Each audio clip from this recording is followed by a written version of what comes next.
San Francisco, speaking of which, is looking to pay out $5 million in reparations by recommending reparations be paid to every eligible Black adult in the city. Now, the goal is to aid in eliminating personal debt and tax burdens, providing guaranteed annual incomes of at least $97K for 250 years, and being able to buy homes in San Francisco for just $1 a family. Those were some of the more than 100 recommendations made by a city-appointed reparations committee, and that committee hasn't done an analysis of the cost of the proposals, but critics have slammed the plan as financially and politically impossible. And I can see why critics would side with that being sort of kind of impossible, though some of those are big asks. However, you know, what they've done to us was a terrible tragedy, and the continued fallout from generations to generations. You just can't take away what's been done for 400 plus years. So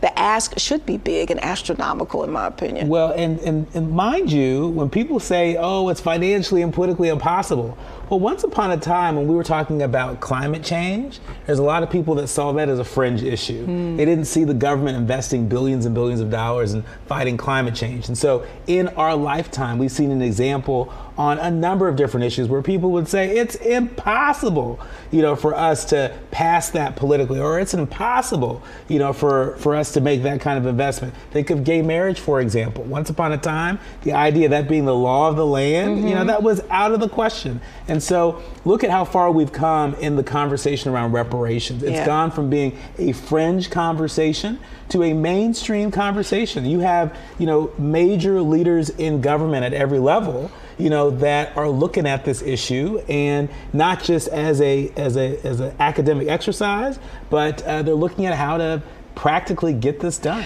Well, they could gather that money to send to Ukraine, so I figure they can gather it and help us folks who have been in need for a long time.